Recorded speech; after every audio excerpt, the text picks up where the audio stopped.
Je m'appelle Éléonore Mercier et j'ai 18 ans. Lors de mon dîner de fin d'études, ma mère s'est levée, un verre de vin à la main, et a annoncé à tout le restaurant que je n'étais plus leur responsabilité. Juste comme ça, sous le regard des proches et l'approbation froide de mon beau-père, je suis sortie avec rien d'autre qu'un sac à dos et nulle part où aller. Cette nuit-là, alors que j'étais assise seule sur un banc dans un parc, me demandant si je survivrais à la semaine, Madame Solange, la cantinière de mon lycée, m'a trouvée dans l'obscurité. Madame Solange m'a saisi le poignet, a pressé une clé rouillée dans ma paume et a chuchoté quelque chose, ce qui m'a glacé le sang. Ne va pas sur le pont ce soir. Sois à l'endroit où cette clé appartient demain matin à 9h précise. Je dois te montrer la vérité. Ce qu'elle m'a révélé le lendemain matin a brisé tout ce que je croyais savoir sur ma vita, ma famille et la vraie raison pour laquelle j'avais été mise à la porte cette nuit-là. Si vous lisez cette histoire en ce moment, laissez un commentaire pour me dire d'où vous venez. Appuyez sur le bouton « J'aime » et abonnez-vous pour entendre plus d'histoires. Mais revenons au récit. Je suis entrée dans le restaurant avec ma toque de diplômée encore à la main, le pompon oscillant comme s'il célébrait quelque chose. Des ballons bleus et dorés, les couleurs de notre école étaient grappées autour des tables. Une bannière indiquant « Félicitations » aux diplômés pendait de travers sur le mur du fond. Un coin tombant comme s'il avait renoncé à tenir. Ma mère s'est levée dès qu'elle m'a vue, un verre de vin déjà à la main, à moitié vide. Elle a souri, mais le sourire n'atteignait pas ses yeux. Il ne les atteignait jamais. « Votre attention à tous, s'il vous plaît. » Elle a interpellé la salle en tapotant son verre avec une fourchette. Le tintement était aigu, tranchant le brouhaha ambiant comme une lame. Les bavardages se sont tus. Tante, oncle, cousins que je connaissais à peine. Ils se sont tous tournés vers moi. J'ai senti mes joues brûler. Je détestais être le centre de l'attention, mais c'était mon dîner de fin d'études. Mon moment. J'ai forcé un sourire et attendu le discours sentimental qu'elle avait préparé. Peut-être quelque chose sur sa fierté, peut-être quelque chose sur mon avenir. Éléonore a 18 ans maintenant, a commencé ma mère, la voix ferme et claire, projetée à travers la pièce comme si elle portait un toast solennel. C'est officiellement une adulte, une vraie adulte, et cela signifie qu'elle n'est plus notre responsabilité. La salle est tombée dans le silence. Pas le genre de silence agréable où tout le monde écoute attentivement, mais ce genre de silence inconfortable, étouffant, où les gens bougent sur leurs chaises et trouvent soudainement leurs assiettes très intéressantes. J'ai ri nerveusement, regardant autour de moi pour chercher quelqu'un qui briserait la tension. Je voulais que quelqu'un me dise que c'était une blague. « Maman, qu'est-ce que tu fais ?» ai-je réussi à dire. « Tu m'as entendu » a-t-elle dit, me coupant la parole. Son visage était froid, presque ennuyé, comme si elle discutait de la météo. « T'as 18 ans? Tu peux te débrouiller seule dans la vie maintenant, c'est fini avec nous. » Mon beau-père, Stéphane, a hoché la tête depuis son siège, les bras croisés sur la poitrine, l'expression vide comme toujours. Mon demi-frère Damien ricanait dans sa serviette comme si c'était la chute d'une blague que je n'avais pas entendue. Ses épaules tremblaient de rire silencieux. J'ai senti mon estomac se nouer. « Vous plaisantez, c'est ça? C'est quel genre de... »« Bah, nous avons fait notre part, » a continué ma mère, posant son verre sur la nappe avec un léger cliquetis. « Nous t'avons nourri, logé, payé tes études, nous t'avons donné tout ce dont tu avais besoin. Mais ce chapitre est clos maintenant. Tu es une adulte. Agis comme telle. » Close, ma voix s'est brisée, trahissant la panique qui montait dans ma poitrine. « De quoi parlez-vous? Je ne comprends pas. »« Tu sais ce que tu nous as coûté, Éléonore, » a-t-elle dit.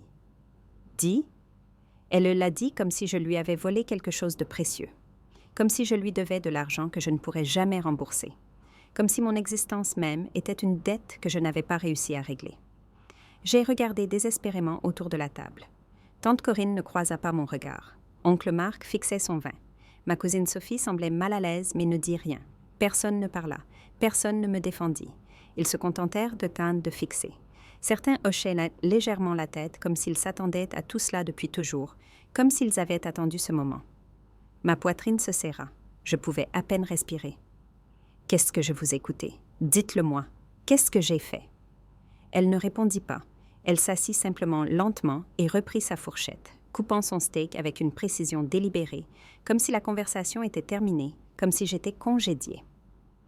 Je suis restée là pendant ce qui m'a semblé une éternité, les mains tremblantes le long du corps, ma toque de diplômée toujours serrée dans ma main gauche. Le restaurant m'a soudain semblé trop chaud, trop lumineux, trop bruyant. J'ai pris mon petit sac à dos posé au sol près de ma chaise, la seule chose que j'avais apportée avec moi, et je me suis tournée vers la porte. « Bonne chance pour survivre », a murmuré Damien derrière moi, juste assez fort pour que je l'entende. Quelques personnes aux tables voisines se sont retournées. Le cliquetis des couverts et les murmures bas m'ont suivi dehors comme des chuchotements que je ne pouvais pas tout à fait comprendre. J'ai poussé les lourdes portes vitrées et je suis sortie dans l'air froid de la nuit. La porte s'est refermée derrière moi, étouffant les sons du dîner qui était censé me célébrer. Je me suis assise sur le trottoir du parking, sous un lampadaire vacillant qui grésillait au-dessus de moi. Mon téléphone a vibré. Je l'ai sorti, espérant que peut-être quelqu'un m'avait envoyé un message pour prendre de mes nouvelles. Peut-être tante Corinne. Peut-être quelqu'un avec une conscience. Mais c'était juste Damien. Un seul message. Bonne chance pour survivre. J'ai fait défiler mes contacts, ma vision brouillée par les larmes. Il n'y avait personne. Pas d'amis proches, pas de parents qui s'en souciaient assez. J'avais passé tellement de temps à essayer juste de survivre au lycée, à garder mes notes élevées, à rester invisible, que je n'avais jamais tissé de lien. Et maintenant, je n'avais nulle part où aller. Pas de plan, pas de soutien. J'ai commencé à marcher. Je ne savais pas où. Juste loin de ce restaurant, loin de ces gens, loin de la vie qui venait de s'effondrer sur moi. Les rues étaient silencieuses, presque inquiétantes. Mes pieds m'ont porté à travers des quartiers que je reconnaissais, mais auxquels je n'avais jamais vraiment appartenu. Des maisons avec des lumières chaudes aux fenêtres, des familles à l'intérieur, probablement en train de rire, probablement en sécurité. J'ai pensé à Madame Solange, la vieille dame de la cantine du lycée. Elle avait toujours été gentille avec moi.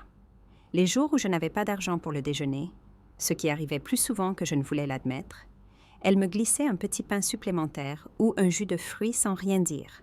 Elle ne me faisait jamais honte. J'essayais toujours de glisser quelques pièces dans la boîte à pourboire près de son poste quand je pouvais, même si ce n'était qu'1 euro ou 2. Je me demandais si elle se souvenait de moi. Probablement pas. Je n'étais qu'une autre gamine passant dans la file avec son plateau. Vers minuit, je suis arrivée au petit parc public devant lequel je passais chaque jour pour aller à l'école. Le banc n'était pas confortable. Du métal froid avec la peinture verte écaillée, mais je n'avais pas d'autre option. La batterie de mon téléphone était à 3%. Mon estomac gargouilla bruyamment dans le silence. Le monde semblait soudain beaucoup plus grand que ce que je pouvais gérer, plus grand, plus froid et plus indifférent que je ne l'avais jamais imaginé. Je me suis allongée sur le banc, serrant ma veste légère contre moi. L'air nocturne mordait ma peau, s'infiltrant à travers le tissu. J'ai fermé les yeux et essayé de ne pas pleurer. J'ai essayé de ne pas penser à l'endroit où je dormirais demain, ou la nuit suivante, ou celle d'après. C'est là que je l'ai vue. Une ombre au loin, près de la ligne d'arbres au bord du parc. Quelqu'un se tenait là, légèrement penché en avant, en train de me regarder. J'ai eu la chair de poule. Je me suis redressée lentement, plissant les yeux dans l'obscurité. La silhouette ne bougeait pas. Elle ne faisait ni un pas en avant, ni en arrière. Elle restait là, immobile comme une statue. « Il y a quelqu'un » ai-je appelé, la voix tremblante et fluette. Pas de réponse, juste le silence et le bruit lointain de la circulation. Je me suis dit que c'était de la paranoïa, juste mon esprit qui me jouait des tours après la pire nuit de ma vie. Mais je ne pouvais pas me défaire du sentiment que je n'étais pas seule, que quelqu'un regardait, attendait. J'ai essayé de me rallonger, mais mon cœur battait à tout rompre. Chaque bruit me faisait sursauter, chaque bruissement de feuilles, chaque portière de voiture lointaine. Puis je l'ai entendu. Des pas lents, lourds, délibérés, qui se rapprochaient. Éléonore. Je me suis figée. Quelqu'un connaissait mon nom. La silhouette est entrée dans le cercle de lumière projeté par le lampadaire. Et soudain, j'ai pu voir son visage. C'était Madame Solange. Elle s'est agenouillée devant moi, ses genoux craquant légèrement. Son visage était plein d'inquiétude et d'autre chose. Quelque chose qui ressemblait à de la peur. Tu ne devrais pas être ici, a-t-elle chuchoté avec urgence. Pourquoi n'es-tu pas venu me voir? Pourquoi n'as-tu pas appelé? J'ai craqué. Les larmes que j'avais retenues ont dévalé mon visage. Je n'ai personne d'autre. Personne. Madame Solange a regardé nerveusement autour d'elle. Ses yeux scannaient le parc, la rue, les ombres. Puis elle m'a saisi la main. Sa poigne était étonnamment forte, presque douloureuse. « Écoute attentivement », a-t-elle dit, la voix tremblante d'urgence. « Ne va pas sur le pont ce soir. Tu m'as bien comprise? Reste loin de là-bas. » Le pont? Je ne comprends pas. Je n'avais prévu d'aller nulle part. « Quel pont? Prends cette clé. » Elle a pressé une clé en laiton rouillé dans ma paume, refermant mes doigts dessus. Le métal était froid et lourd. « Sois à l'endroit où elle appartient demain matin. » À 9 heures précises. Tout prendra sens, je te le promets. Avant que je puisse demander quoi que ce soit, avant que je puisse lui demander ce qui se passait ou pourquoi elle avait l'air si effrayée, elle s'est précipitée dans l'obscurité, disparaissant entre les arbres. Mon instinct me criait de partir. Chaque nerf de mon corps s'allumait d'un signal de danger. Je suis partie rapidement, sans me retourner, les mains tremblantes. Mais cet homme m'a suivi. Je pouvais entendre ses pas derrière moi sur le trottoir, lent et délibéré, calqué sur mon rythme. J'ai accéléré, lui aussi. Ma respiration s'est accélérée. Je courais presque maintenant. Puis je l'ai entendu marmonner dans sa barbe, juste assez fort pour que je saisisse. Elle a trouvé la fille. Je me suis retournée brusquement, le cœur battant la chamade. « Qui êtes-vous, vous? Qu'est-ce que c'est que vous voulez? » Mais l'homme s'est évanoui entre les voitures garées, comme de la fumée, disparaissant dans les ombres avant que je puisse bien voir son visage. Juste disparu. J'ai couru. Je n'ai pas réfléchi. J'ai juste couru. Je ne me suis pas arrêtée avant d'atteindre une brasserie ouverte 24h/24 à 3 pâtés de maison de là, et je me suis engouffrée à l'intérieur. Les néons semblaient agressifs et brillants après l'obscurité. Une serveuse fatiguée a levé les yeux en essuyant le comptoir. Mes mains tremblaient tellement que je tenais à peine la clé. Je me suis glissée à une table dans le coin le plus reculé, d'où je pouvais voir la porte, d'où je pouvais voir quiconque entrerait. J'ai tourné la clé à la lumière, la regardant vraiment pour la première fois. C'est là que je l'ai vue.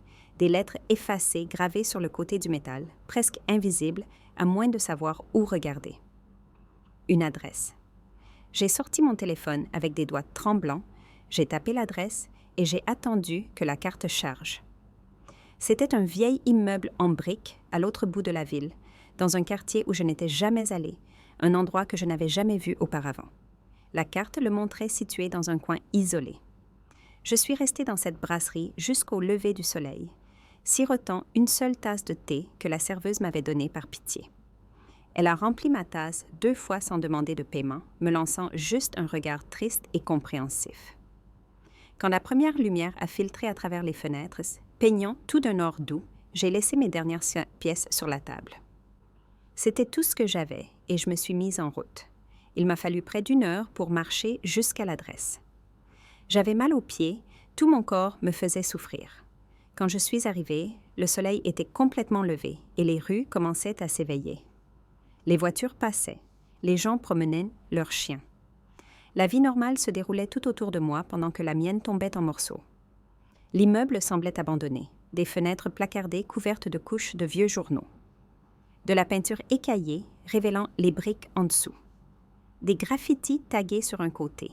Des mots que je ne comprenais pas. Mais quelque chose là-dedans semblait étrangement familier, comme si je l'avais vu dans un rêve dont je ne pouvais pas tout à fait me souvenir.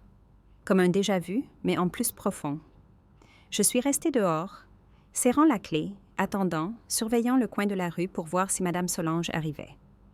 À 9h précises, elle est apparue au coin de la rue. Elle portait encore son uniforme de cantine, le même tablier bleu pâle qu'elle portait tous les jours.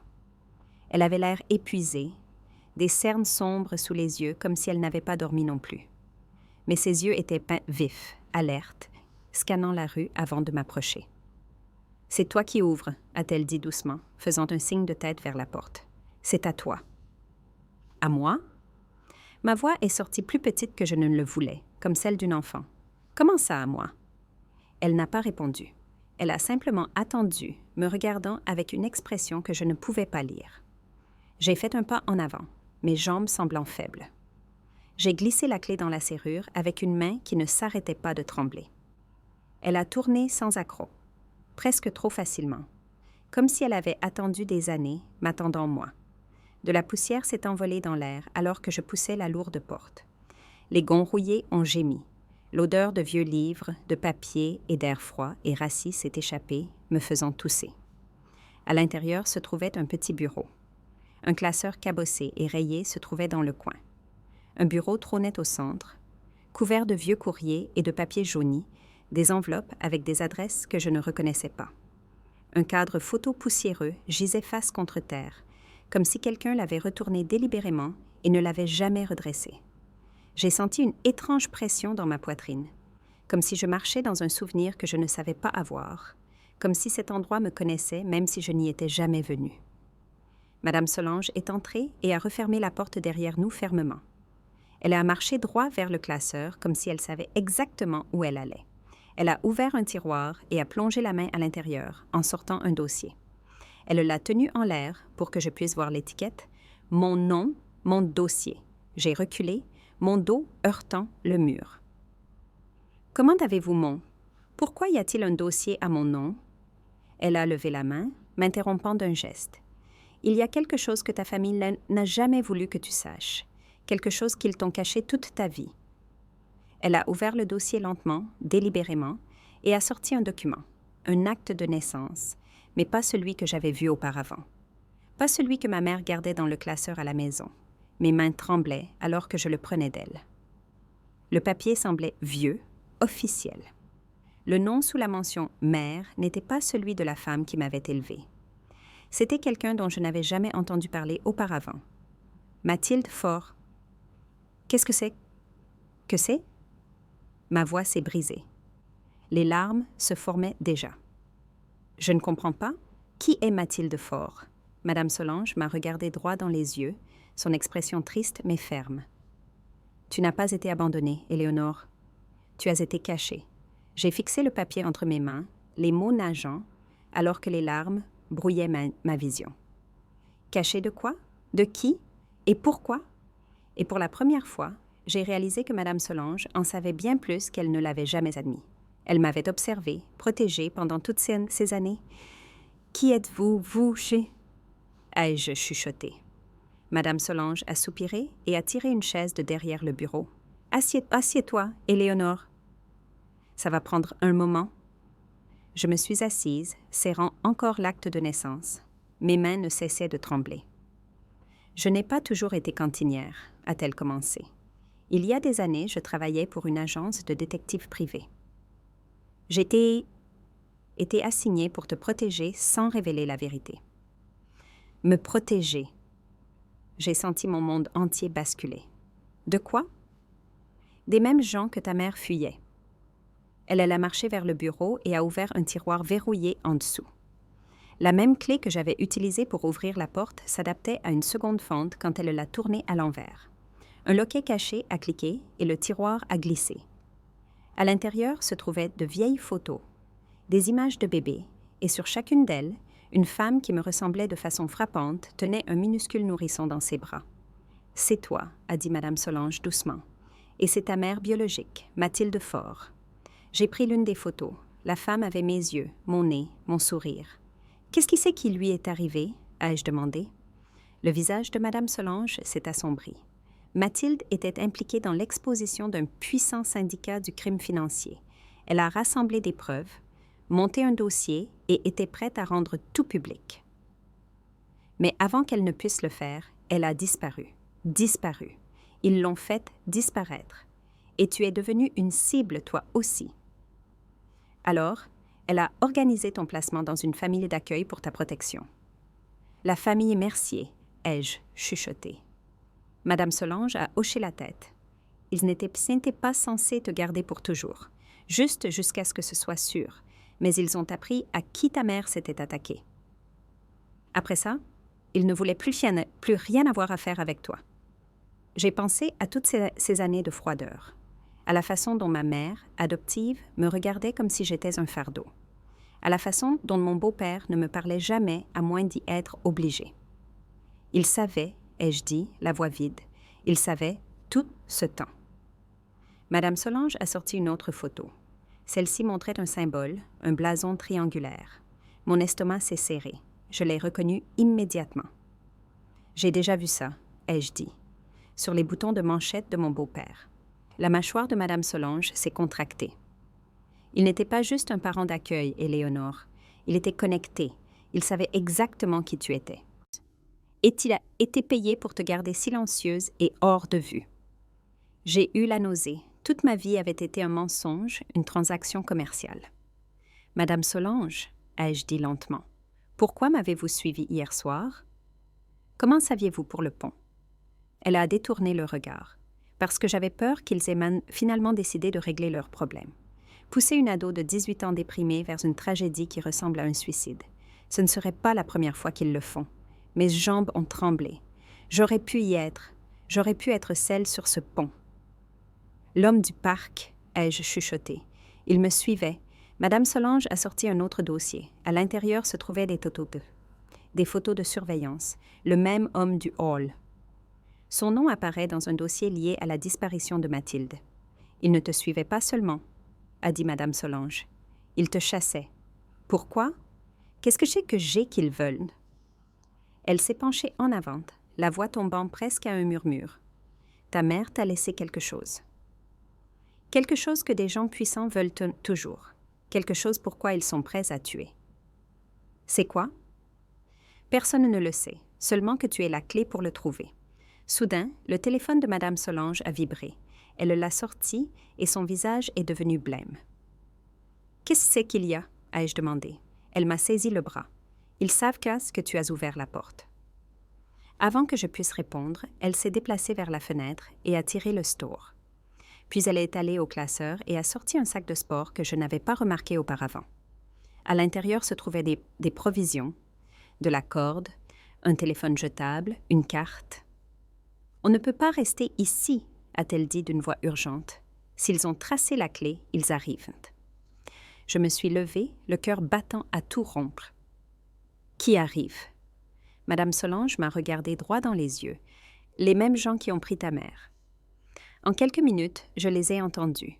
Des pas, lourds et délibérés. Plusieurs groupes de personnes. J'ai jeté un coup d'œil à travers une fissure dans la fenêtre placardée.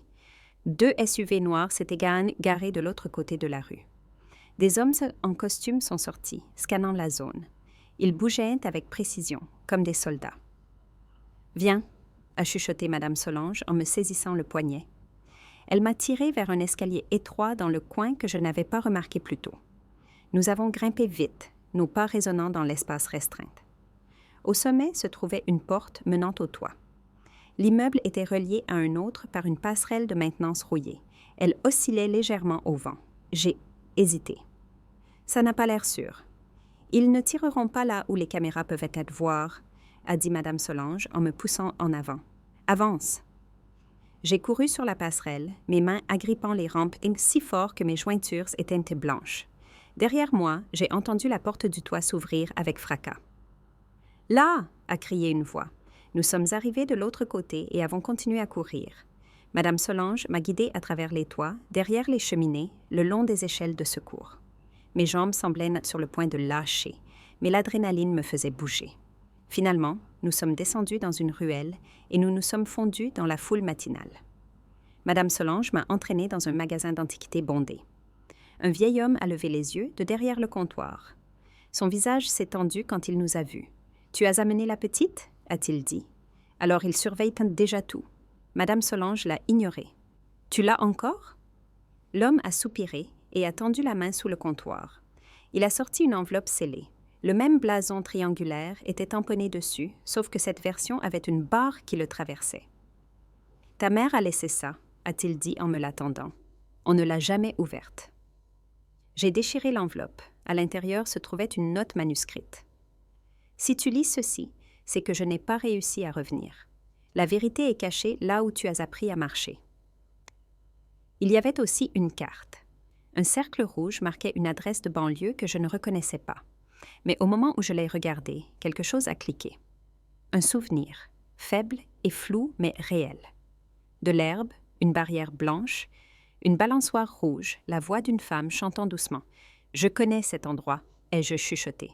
Madame Solange a regardé la carte. « Alors c'est là qu'on va. » Avant que nous puissions bouger, un grand coup a ébranlé la porte d'entrée. « Ouvrez, on sait qu'elle est à l'intérieur. » Le vieil homme a fait un signe vers une bibliothèque au fond. « Partez maintenant. » Madame Solange a tiré la bibliothèque de côté, révélant une trappe.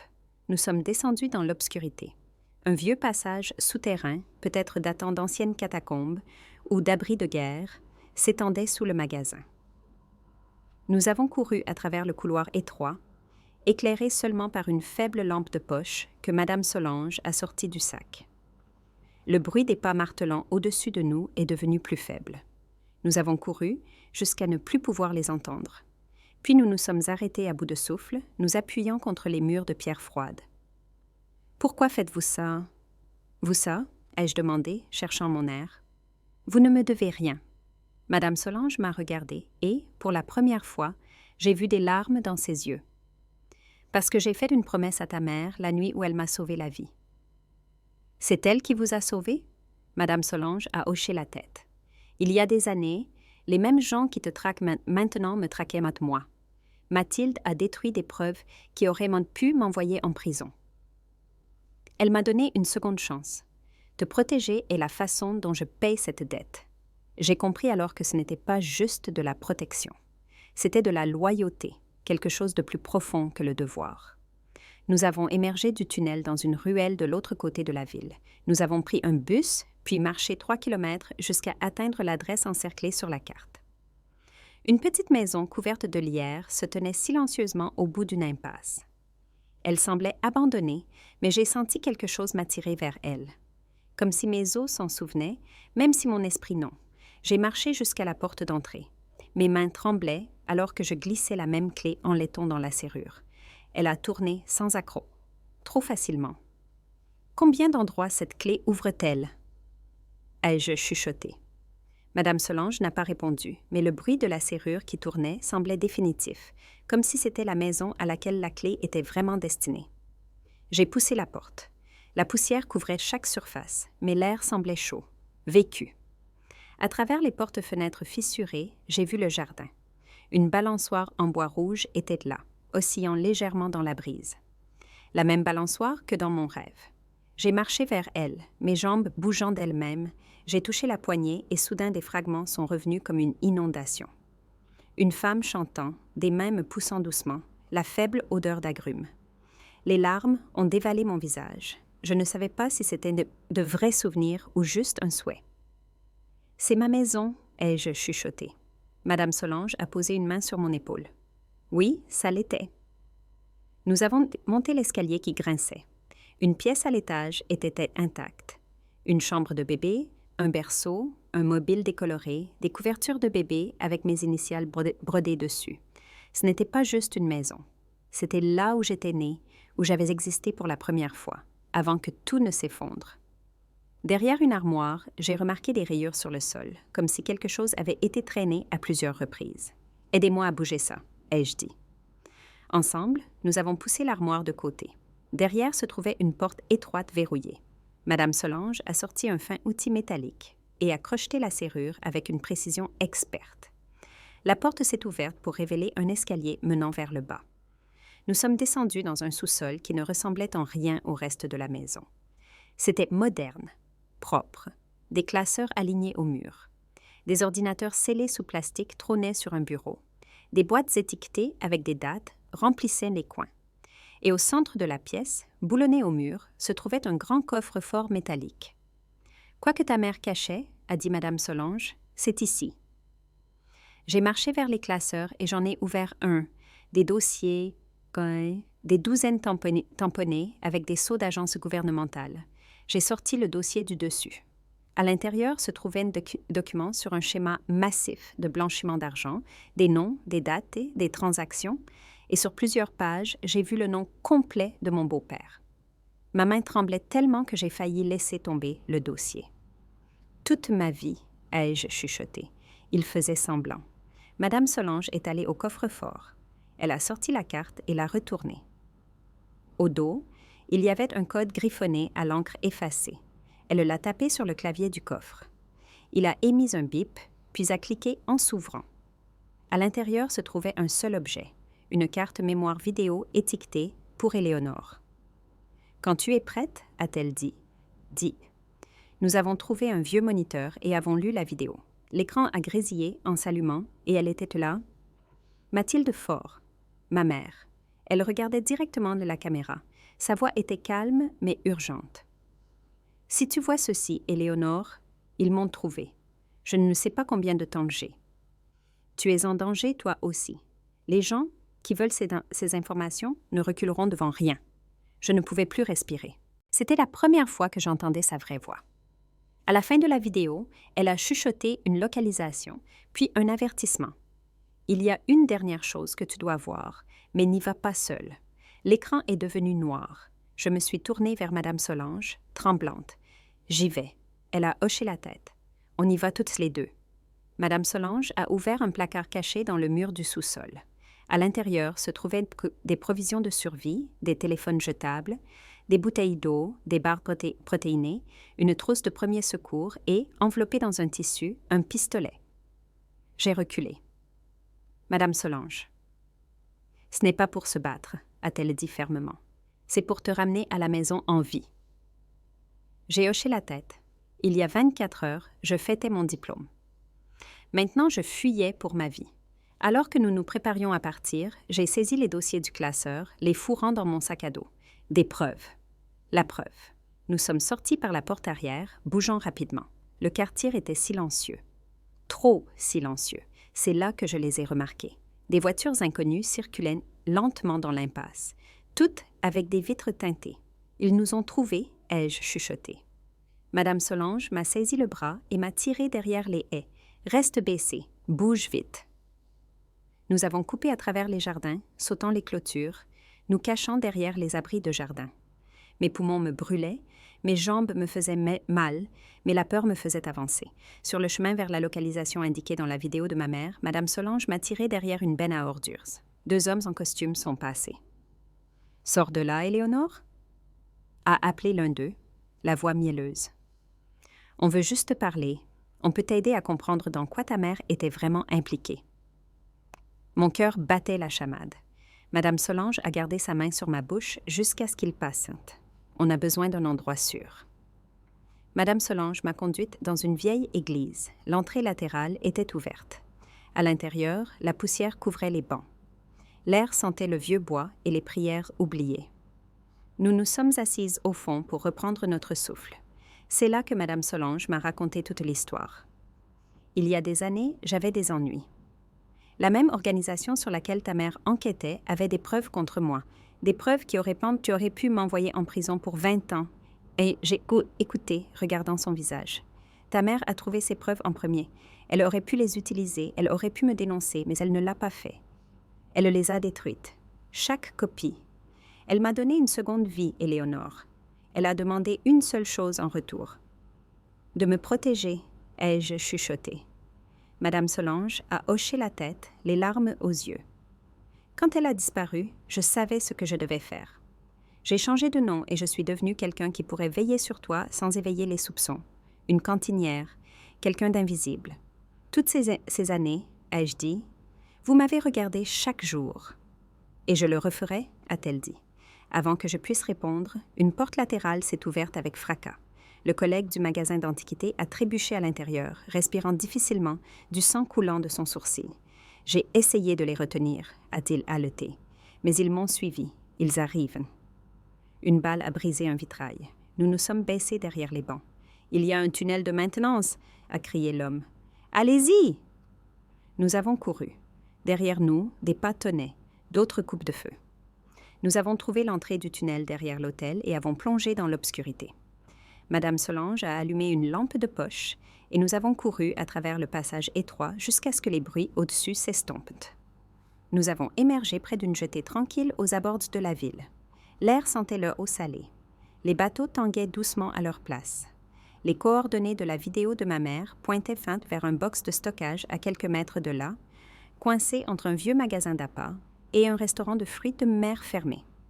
La porte du box était verrouillée avec 3 cadenas séparés. Madame Solange a travaillé méthodiquement, ses outils cliquetants et grattants jusqu'à ce que chacun tombe. À l'intérieur se trouvait une énorme malle métallique couverte de poussière et de rouille. Ensemble, nous l'avons traînée dehors à la lumière. Je l'ai ouverte avec des mains tremblantes. À l'intérieur se trouvaient des piles de documents, des relevés bancaires montrant des millions d'euros transitant par des comptes offshore, des photos d'hommes en costume coûteux serrant la main à des politiciens que je reconnaissais aux infos, des listes de noms, de dates, de transactions, et tout en haut, une confession signée impliquant mon beau-père et un groupe de hauts fonctionnaires dans une opération de blanchiment d'argent qui durait depuis des décennies. C'était ça. C'était ce que ma mère était morte pour protéger. Ça pourrait les détruire, ai-je chuchoté, tournant page après page. Eux tous. C'est pour ça qu'ils le veulent tellement, tellement, a dit Madame Solange, et c'est pour ça qu'ils n'arrêteront jamais de te traquer. Avant que nous puissions bouger, avant que nous puissions même penser à quoi faire ensuite, je les ai entendus. Des moteurs, plusieurs véhicules. Des fourgons noirs ont envahi la jetée des 2 côtés, nous prenant au piège. Des douzaines d'hommes en costume se sont déversés, encerclant le box, nous encerclant, et puis j'ai entendu une voix que j'ai reconnue, une voix qui m'a glacé le sang. Mon beau-père, Stéphane, est descendu du fourgon de tête, l'expression calme et contrôlée. Il m'a regardé comme si j'étais un problème qu'il allait enfin résoudre. « Sors de là, Éléonore », a-t-il appelé à travers la jetée, sa voix portant sur l'eau. « Ne rende pas ça plus moche que ça ne doit l'être. On peut encore parler, on peut encore régler ça entre gens civilisés. » Je me suis levée lentement, les jambes tremblantes. Madame Solange a essayé de me tirer en arrière, mais j'ai fait un pas en avant, le dossier de la confession serré dans mes mains. Il a souri, mais le sourire n'atteignait pas ses yeux. Il ne l'avait jamais fait. « Tu as causé pas mal d'ennuis, » a-t-il dit en s'approchant. « Ta mère aussi l'avait fait. Regarde où ça l'a mené. »« Tu savais, » ai-je dit, la voix plus forte que je ne le sentais. « Tu savais qui j'étais depuis le début. Tu as pris de l'argent pour me garder silencieuse, pour me garder cachée, pour s'assurer que je ne découvre jamais la vérité. J'ai pourvu à tes besoins, » a-t-il dit froidement. « Je t'ai donné un toit, de la nourriture et une éducation. C'est plus que ce qu'obtiennent la plupart des enfants placés. Tu ne m'as rien donné d'autre que des mensonges. » Il a soupiré comme si j'étais déraisonnable. « Viens avec moi maintenant, Éléonore. Donne-moi le dossier. On te dédommagera généreusement. Tu pourras avoir de l'argent, la sécurité, une nouvelle identité. Tu peux disparaître et vivre la vie que tu veux. » Ou bien, son expression s'est assombrie. « Tu peux refuser et on résoudra ce problème comme on aurait dû le résoudre il y a des années. » Je l'ai regardé. Cet homme qui avait prétendu être mon père, qui s'était assis en face de moi à table pendant 18 ans, sans jamais me regarder une seule fois, comme si je comptais. « Non, » ai-je dit simplement. Sa mâchoire s'est contractée. Il a claqué des doigts. 2 hommes ont attrapé Madame Solange, lui tordant les bras dans le dos. Elle s'est débattue, mais il la tenait fermement. « Alors, que ce soit parfaitement clair. » a dit mon beau-père, la voix tombant dans quelque chose de sombre et dangereux. Tu es la fille de ta mère, et ça fait de toi une menace qu'on ne peut plus se permettre d'ignorer. La jetée a semblé soudainement plus froide qu'elle n'avait le droit de l'être. J'avais des secondes pour décider, lui donner le dossier ou me battre. Au lieu de ça, j'ai fait quelque chose d'inattendu. J'ai lancé le dossier de la confession en l'air de toutes mes forces. Les papiers se sont éparpillés comme des plumes prises par le vent. Le chaos a éclaté. Les hommes ont plongé pour attraper les papiers en criant. Mon beau-père hurlait des ordres. Pendant un bref instant, personne ne me regardait. Madame Solange et moi avons croisé nos regards. Elle m'a fait un tout petit signe de tête. J'ai couru droit vers le bord et j'ai sauté. L'eau glaciale m'a frappé comme un coup de poing. J'ai haleté, avalant de l'eau salée. Mes vêtements immédiatement lourds. J'ai entendu un autre plouf. Madame Solange avait suivi. Des balles déchiraient la surface, laissant des traînées de bulles. Nous avons plongé plus profond, nageant vers les piliers de la jetée. Mes poumons hurlaient pour de l'air. Tout était sombre et froid, mais j'ai continué à nager. Nous avons fait surface sous la jetée, à bout de souffle. Au-dessus de nous, des pas couraient. Des faisceaux de lampes de poche coupaient à travers les fentes. « Par ici, en bas » a chuchoté Madame Solange, claquant des dents. Nous l'avons trouvée entre 2 piliers, une petite barque de pêche avec les clés sur le contact. Nous sommes montés à bord, dégoulinantes et tremblantes. Madame Solange a tourné la clé. Le moteur a tout sauté, puis a rugi en prenant vie. Nous avons filé alors que les phares convergeaient sur nous. Des coups de feu ont éclaté. J'ai entendu mon beau-père hurler mon nom, mais sa voix est devenue de plus en plus petite jusqu'à être avalée par les vagues. Alors que nous filions sur l'eau sombre, Madame Solange m'a dit la pire vérité. « Éléonore, a-t-elle dit par-dessus le bruit du moteur, ta mère n'a pas été enlevée. »« Quoi ?» Elle s'est livrée à l'organisation. Elle savait qu'ils t'utiliseraient comme levier, alors elle s'est rendue pour te protéger. Elle a échangé sa vie contre la tienne. Les larmes ont dévalé mon visage. Ma mère avait tout sacrifié pour me garder en sécurité. « Où est-ce qu'on va ?» ai-je demandé. « À la seconde localisation mentionnée par ta mère. »« Une île. Il y a un vieux phare. » Elle l'a aménagé comme planque il y a des années. Le trajet en bateau a semblé interminable. Le vent froid me fouettait le visage. Finalement, je l'ai vue. Une petite île avec un phare abandonné. Nous avons accosté à un quai délabré. La porte du phare n'était pas verrouillée. À l'intérieur, l'électricité fonctionnait encore. Des provisions d'urgence alignées sur les étagères. Et sur une table, une enveloppe scellée marquée « E Final ». Mes mains tremblaient alors que je l'ouvrais. À l'intérieur se trouvait une lettre de l'écriture de ma mère. Je l'ai reconnue des documents que nous avions trouvés, élégante et précise. « Ma très chère Éléonore », commençait-elle. « Si tu lis ceci, alors tu as survécu à ce que je n'ai pas pu. Tu as trouvé la vérité que je suis morte pour protéger. J'ai besoin que tu saches que rien de tout cela n'était ta faute. Tu n'étais jamais censée vivre une vie de traque. Tu devais être libre, en sécurité, heureuse. Mais le monde est parfois cruel et les puissants se protègent à tout prix. Je t'exhorte maintenant à prendre tout ce que tu as trouvé et à l'exposer. Pas à la police, ils sont compromis. Pas aux fonctionnaires, ils sont payés. Mais au monde, publie tout. Laisse tout le monde voir ce que ces gens ont fait, ce qu'ils continuent de faire. Allume une lumière si brillante qu'ils ne pourront plus se cacher. Mais sache ceci, quiconque apprend ce que tu sais essaiera de te faire taire. Ne fais confiance à personne, sauf à ceux qui ont déjà prouvé leur loyauté de leur vie. Et souviens-toi toujours que je t'ai aimé plus que tout au monde. Je referais tout si cela signifiait que tu obtiennes un seul jour de liberté en plus. Sois courageuse, ma petite fille. Sois plus courageuse que moi, avec tout mon amour, Mathilde. J'ai plié la lettre et l'ai pressée contre ma poitrine, sanglotant. Madame Solange a trouvé un transmetteur satellite fonctionnel dans la salle des équipements du phare, couvert de poussière, mais opérationnel. Elle l'a paramétré pendant que je rassemblais les fichiers, les photos, les preuves, tout ce que nous avions. « On va tout télécharger », ai-je dit en essuyant mes larmes, tout exactement comme elle le voulait. Madame Solange m'a regardée avec fierté. « Alors, brûlons tout. » Nous avons empaqueté les fichiers numériquement, scannant page après page. Madame Solange savait comment le router via des serveurs anonymes, comment l'envoyer à des centaines de journalistes, réseaux de lanceurs d'alerte, agences de presse et sites de fuite simultanément. Alors que nous travaillions, un grésillement est venu d'une vieille radio de bateau sur une étagère. Je l'ai allumée. La voix de mon beau-père a rempli la pièce, enragée et désespérée. Fouillez chaque île, chaque quai, chaque bateau. Trouvez-la. Je veux tout le monde là-dessus maintenant. Il n'abandonnait pas. Il serait bientôt là. Peut-être avions-nous des heures, peut-être moins. Madame Solange et moi nous sommes regardés. Nous savions toutes les deux ce que cela signifiait. « Lance le téléchargement », ai-je dit. « Quoi qu'il arrive, on télécharge tout. » Elle a hoché la tête et a appuyé sur le bouton. Le téléchargement a commencé. Les fichiers ont commencé à se transférer. 1%, 2%, 3%. Puis je les ai vus par la fenêtre. Des lumières à l'horizon, des hors-bords. Plusieurs moteurs rugissant sur l'eau vers nous. « Ils arrivent », ai-je chuchoté. Madame Solange a vérifié le pistolet qu'elle avait apporté. Alors on les retient jusqu'à ce que ce soit fini.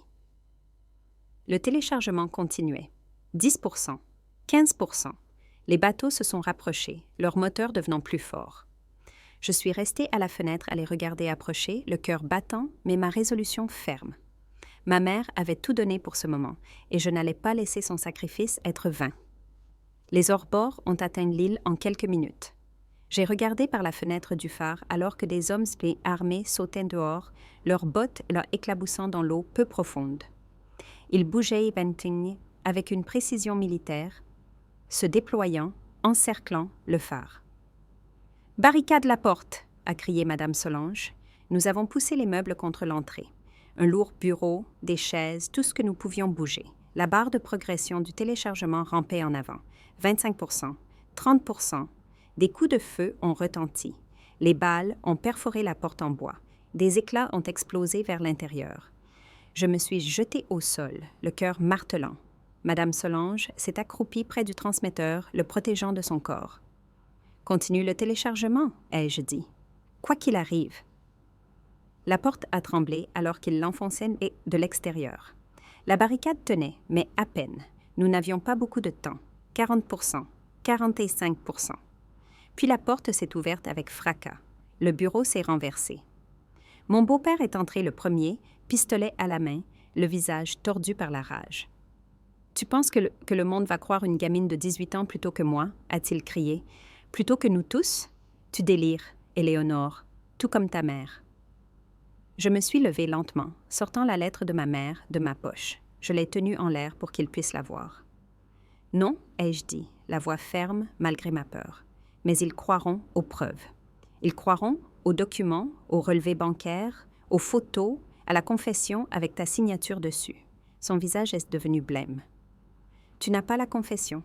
Elle s'est dispersée dans l'eau. J'ai des copies, ai-je menti. Mais ma voix était confiante. Ma mère n'était pas stupide. Elle s'est assurée qu'il existe plusieurs copies, et en ce moment même, elles sont envoyées à tous les grands médias du monde. Il a regardé le transmetteur, a vu la barre de téléchargement, 60%. « Éteignez ça !» a-t-il hurlé à ses hommes. L'un d'eux a bougé vers l'équipement. Madame Solange s'est mise devant. « Il faudra me passer dessus », a-t-elle dit. L'homme a levé son arme. Tout s'est passé si vite. Un coup de feu a retenti. Madame Solange m'a poussé de côté, et la balle qui m'était destinée l'a touchée, elle, à la place. Elle s'est effondrée, tenant son épaule, le sang s'infiltrant entre ses doigts. « Madame Solange !» ai-je crié, tombant à côté d'elle. « Finis le téléchargement !» a-t-elle haleté, le visage pâle de douleur. « T'arrête pas, finis-le, 70%, 75%. » J'ai regardé mon beau-père, la fureur remplaçant ma peur. J'ai vu un pistolet de détresse monter sur le mur. Un équipement d'urgence de l'époque où le phare était opérationnel. Je l'ai attrapé et j'ai tiré sans réfléchir. La fusée a traversé la pièce et a frappé un réservoir de carburant près du quai à l'extérieur. L'explosion a été massive. Une boule de feu et de fumée qui a illuminé le ciel nocturne. L'onde de choc a brisé les fenêtres. Les hommes ont plongé à l'abri, criant et s'éloignant des flammes. La barre de téléchargement a sauté à 85%. 90%. Mon beau-père a titubé, désorienté par l'explosion. Il m'a regardé avec quelque chose entre la rage et l'incrédulité. « Tu vas tout détruire », a-t-il dit. « Des décennies de travail, des milliards d'euros, des douzaines de carrières. Ta propre famille. »« Tu n'as jamais été ma famille », ai-je dit froidement. 95%, 98%. Il s'est jeté vers le transmetteur, désespéré maintenant. Je l'ai plaqué. Nous nous sommes tous les deux écrasés au sol. Il était plus fort, mais j'étais plus en colère. Je me suis battue avec tout ce que j'avais. Puis le transmetteur a émis un bip, un seul ton clair. 100%. Téléchargement complet. « Non !» a hurlé mon beau-père. Il m'a poussé et a couru vers le balcon, essayant d'échapper aux flammes qui se propageaient de l'explosion. Mais dans la panique, son pied s'est pris dans les verres brisés des fenêtres fracassées. Il a trébuché, a essayé d'attraper la rambarde, mais l'a manqué. J'ai regardé avec horreur alors qu'il tombait du balcon du phare dans l'eau en contrebas. Le plouf a résonné à travers la nuit en flammes. Pendant un instant, tout était silencieux, sauf le crépitement des flammes. Puis je les ai entendus, les pales d'hélicoptères. Les vraies autorités, cette fois, alertées par l'explosion massive, visible à des kilomètres. Probablement la gendarmerie maritime ou le GIGN. J'ai rampé vers Madame Solange. Elle était pâle, mais consciente, tenant toujours son épaule. « Ça a marché ?» a-t-elle chuchoté. J'ai vérifié l'écran. Transmission confirmée. Fichiers reçus par 237 destinataires différents. « Ça a marché », ai-je dit, les larmes dévalant mon visage. On l'a fait, on l'a vraiment fait. Elle a souri faiblement. Ta mère serait si fière. Les secours ont envahi l'île en quelques minutes. Les paramédicaux se sont précipités vers Madame Solange, la chargeant sur une civière. Je suis restée à ses côtés tout le temps, lui tenant la main pendant qu'il la portait au bateau de secours. « Ne t'avise pas de mourir, lui ai-je dit. Tu n'as pas le droit de me laisser seule maintenant. »« Aucune chance, a-t-elle murmuré. J'ai fait une promesse. » Les heures après le phare se sont transformées en un flou de gyrophares, de questions et de chaos. Les agents des services de renseignement m'ont séparé de Madame Solange pour l'interrogatoire. Ils m'ont fait asseoir dans une petite pièce sur un navire de la marine et m'ont demandé de tout expliquer. Alors je l'ai fait. J'ai raconté le dîner de fin d'études, la mise à la porte, l'avertissement de Madame Solange et la clé, la découverte de ma vraie identité, la disparition de ma mère et les preuves au sous-sol, la poursuite, la jetée, le dossier de la confession. Ils ont écouté, pris des notes, enregistré chaque mot. Les fichiers que tu as téléchargés, a dit un agent avec précaution, se répandent déjà sur Internet. Les agences de presse diffusent l'histoire. Les réseaux sociaux explosent. Tu viens d'exposer l'une des plus grandes opérations de blanchiment d'argent de l'histoire du pays. Bien, ai-je dit simplement. En quelques heures, l'histoire a explosé sur toutes les chaînes d'information. Je l'ai regardé se dérouler sur une télévision dans la station des gardes-côtes. Alertes infos, bandeaux défilants, présentateurs choqués luttant pour traiter l'ampleur de ce qui avait été révélé. Des arrestations de haut profil ont commencé immédiatement. Des hommes d'affaires emmenés, menottes au poignet, des politiciens démissionnant dans la honte, des comptes bancaires gelés, des avoirs offshore saisis. Le symbole du blason triangulaire est apparu dans des douzaines de rapports, maintenant identifié comme la marque d'un syndicat criminel qui opérait au grand jour depuis des décennies. L'empire de mon beau-père s'est effondré en une nuit. Son nom est devenu synonyme de corruption et d'avidité. La famille Mercier a disparu de sa maison, fuyant avant de pouvoir être arrêtée. Le visage suffisant de Damien est apparu dans les avis de recherche aux infos. L'indignation publique a été immédiate et féroce. Les gens demandaient justice, demandaient des réponses, demandaient que tous les impliqués soient tenus responsables. Ils ont appelé ça les dossiers du phare. Le dernier cadeau de ma mère au monde. Madame Solange s'est rétablie dans une chambre d'hôpital sous protection de l'État. Je lui rendais visite chaque jour, lui apportant des livres et de la terrible nourriture d'hôpital dont nous nous plaignions ensemble. La balle avait endommagé l'épaule, mais avait manqué les organes vitaux. Elle aurait besoin de kinésithérapie, mais elle irait bien. « Tu m'as sauvé la vie », je lui ai dit un après-midi alors que nous regardions les infos ensemble. « C'est toi qui as sauvé la mienne d'abord », a-t-elle dit avec un sourire, en étant une personne qui valait la peine d'être sauvée. 3 semaines après le phare, j'ai reçu une lettre, pas par la poste normale, remise avec une cérémonie prudente par un agent du gouvernement. L'adresse de l'expéditeur était une installation sécurisée dont je n'avais jamais entendu parler. Mes mains tremblaient alors que je l'ouvrais. « Chère Éléonore, disait-elle, je m'appelle Mathilde Faure. Je suis ta mère et je suis vivante. » Je ne pouvais plus respirer. Les mots nageaient sur la page. La lettre expliquait tout. Comment elle s'était livrée sous une fausse identité, acceptant la protection des témoins en échange de son silence. Comment elle avait été gardée dans une installation sécurisée pendant 18 ans, incapable de contacter qui que ce soit, incapable même de confirmer qu'elle existait. Comment le pouvoir de l'organisation était si étendu que se manifester aurait signifié la mort pour elle et pour moi. Mais maintenant, à cause de ce que j'avais fait, à cause des preuves que j'avais publiées, c'était enfin sûr. L'organisation était détruite. Les gens puissants qui l'avaient gardée cachée étaient en prison ou en fuite. Elle pouvait enfin rentrer à la maison. Elle voulait me rencontrer. La réunion a été organisée dans un parc, terrain neutre.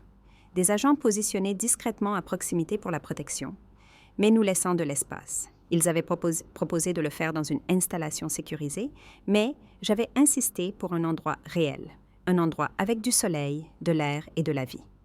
Je me suis assise sur un banc, le même banc où j'avais dormi la nuit de mon diplôme, où Madame Solange m'avait trouvée pour la première fois avec un avertissement et une clé. Cela semblait faire des années au lieu de semaines. comme si j'étais une personne complètement différente de la fille effrayée et abandonnée qui s'était recroquevillée ici dans le noir. Puis je l'ai vue, une femme marchant lentement sur le chemin, hésitante, comme si elle avait peur que je puisse disparaître si elle bougeait trop vite. Des cheveux foncés striés de gris. Mes yeux. Exactement mes yeux. Mon nez, le sourire que j'avais vu sur les photographies, mais jamais dans la vraie vie. Elle était plus âgée que sur les photos, marquée par des années de stress, de peur et d'isolement, mais indubitablement la femme des images dans ce bureau caché. Indubitablement, la femme qui m'avait donné la vie et avait ensuite renoncé à tout pour me garder en vie. Ma mère, Mathilde Faure, la femme qui avait hanté chaque question que j'avais posée le mois dernier, le fantôme qui était soudainement devenu réel. Elle s'est arrêtée à quelques mètres, la main couvrant sa bouche, les larmes dévalant son visage, tout son corps tremblant. « Éléonore » a-t-elle chuchoté, la voix se brisant sur mon nom. « Ma petite fille, tu as tellement grandi, tu es si belle. Je n'arrive pas à croire que je te vois. Je n'arrive pas à croire que tu es réelle. » Je me suis levée sur mes jambes, tremblante, incapable de parler, incapable de faire quoi que ce soit à part la fixer, cette femme qui s'était sacrifiée pour moi avant même que je puisse me souvenir de son visage. « Maman », le mot est sorti comme une question, comme une prière, comme quelque chose que j'avais attendu toute ma vie de dire et de penser vraiment. Elle a ouvert ses bras et ce simple geste a brisé quelque chose en moi. J'ai couru vers elle et je me suis effondrée dans son étreinte, sanglotant si fort que je pouvais à peine respirer. Elle m'a tenue serrée, si serrée comme si elle avait peur que je glisse au loin. Elle a caressé mes cheveux, embrassé le sommet de ma tête, chuchoté des choses que je ne pouvais pas tout à fait entendre à travers mes pleurs, mais que je sentais dans mes os. Nous avons sombré ensemble sur le banc, aucune de nous ne voulant lâcher l'autre. Toutes deux, tremblant du poids de 18 années de séparation qui prenaient enfin fin. « Je suis tellement désolée », n'arrêtait-elle pas de dire, les mots tombant entre ses propres sanglots. « Je suis tellement désolée de n'avoir pas pu être là. Je suis tellement désolée pour tout ce que tu as traversé, pour chaque anniversaire que j'ai manqué, chaque cauchemar à travers lequel je n'ai pas pu te réconforter, chaque moment où j'aurais dû être là et où je n'étais pas. Je suis tellement désolée, Éléonore, je suis tellement désolée. » « Tu m'as gardée en sécurité, » ai-je dit à travers mes larmes, me reculant juste assez pour voir son visage. « Tu as renoncé à tout pour me garder en sécurité. Tu as passé 18 ans à te cacher pour que je puisse vivre. Ce n'est pas quelque chose dont il faut s'excuser. C'est tout. »« Je voulais être ta mère, » a-t-elle chuchoté. « Pas juste la personne qui t'a donné naissance. Je voulais t'élever, te regarder grandir, être là pour tout ça. »« Tu es ma mère, » ai-je dit fermement. « Tu as toujours été ma mère et nous avons le temps maintenant. Nous avons tout le temps du monde. » Nous avons parlé pendant des heures. Elle m'a raconté les années dans la protection des témoins, l'agonie de ne pas savoir comment j'allais, la peur constante qu'il m'arrive quelque chose avant qu'elle ne puisse jamais revenir. Je lui ai parlé des Mercier, de l'école, de Madame Solange veillant sur moi toutes ces années. Je dois la remercier, a dit ma mère. Elle a tenu sa promesse. Elle t'a protégée quand je ne pouvais pas. Elle est à l'hôpital, ai-je dit. Elle adorerait te voir. Nous nous sommes retrouvés toutes les trois le lendemain dans la chambre d'hôpital de Madame Solange. Quand ma mère est entrée, le visage de Madame Solange s'est chiffonné de soulagement et de joie. « Tu es vivante, » a chuchoté Madame Solange. « Après tout ce temps, tu es vraiment vivante. »« Grâce à toi, » a dit ma mère en lui prenant la main. « Grâce à vous deux. » Dans les semaines qui ont suivi, la vie a lentement commencé à se stabiliser en quelque chose ressemblant à la normalité. Ma mère a été longuement débriefée par les autorités. On a proposé à Madame Solange un emploi dans une agence de détective privée légitime. Et moi, on m'a proposé une protection, un déménagement, une nouvelle identité, si je le voulais. Mais je ne voulais plus me cacher. J'avais passé toute ma vie à être cachée, à être tenue silencieuse, à être rendue invisible. J'ai témoigné au procès, j'ai donné des interviews, j'ai raconté mon histoire à quiconque voulait écouter. Pas pour la célébrité, je détestais l'attention, mais parce que les gens avaient besoin de comprendre comment fonctionnait la corruption, comment les puissants se protégeaient et comment une personne avec la vérité pouvait faire la différence.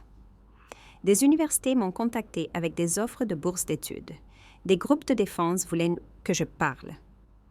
Des journalistes voulaient compter et écrire des livres sur mon histoire. C'était accablant, mais ma mère était là pour m'aider à gérer ça. Et Madame Solange aussi, rétablie maintenant et de nouveau sur pied. 6 mois après le phare, je me suis inscrite à l'université. Droit pénal. Je voulais comprendre les systèmes qui avaient permis au cauchemar de ma mère d'arriver. Je voulais aider à empêcher que ça arrive à d'autres. Lors de mon premier jour de cours, j'ai reçu un paquet. À l'intérieur se trouvait une clé en laiton sur une chaîne, la même clé qui avait tout déclenché. Madame Solange l'avait nettoyée, polie, transformée en collier. Le mot avec disait « Parfois, les plus petites clés ouvrent les plus grandes vérités. Continue de te battre pour elles. Avec amour, Madame S. » Je l'ai mise et je ne l'ai plus jamais enlevée. Ma vie avait été déchirée lors de ce dîner de fin d'études. Mon monde s'était effondré en une seule nuit. Mais de cette destruction, quelque chose de nouveau avait grandi, quelque chose de réel. J'avais récupéré ma mère, j'avais Madame Solange dans ma vie, j'avais un but, un avenir, une vérité qui m'avait rendue libre même si elle m'avait presque détruite. Parfois, tard de la nuit, je pensais à mon beau-père, au bruit de son plongeon frappant l'eau, à savoir s'il avait survécu, s'il ferait un jour face à un procès. Les autorités ont dit que son corps n'a jamais été retrouvé. Peut-être qu'il s'est noyé, peut-être qu'il s'est échappé. Je ne le saurais probablement jamais. Mais ce que je savais, c'était ça. Il avait passé 18 ans à essayer de me garder silencieuse, à essayer de me garder petite, effrayée et ignorante. Et à la fin, j'ai, hélas, été celle qui a parlé. J'ai été celle qui a exposé la vérité. J'ai été celle qui a survécu. 1 an après ce terrible dîner de fin d'études, ma mère et moi nous tenions devant un restaurant différent, un meilleur, un que nous avions choisi ensemble. Le genre d'endroit avec de vraies nappes, de la musique douce et des fenêtres qui donnaient sur le parc où nous nous étions réunis pour la première fois. L'année avait été dure. Thérapie, déposition, s'habituer à avoir une mère après 18 ans sans en avoir une. Apprendre à faire confiance à nouveau, apprendre à se sentir en sécurité. Il y avait des cauchemars, des jours où je ne pouvais pas sortir du lit, des moments où le traumatisme de tout ça me rattrapait et me mettait à terre. Mais il y avait de bons jours aussi. Des jours où ma mère et moi cuisinions le dîner ensemble et riions de nos erreurs. Des jours où Madame Solange venait en visite et racontait des histoires sur ma mère d'avant que tout s'effondre.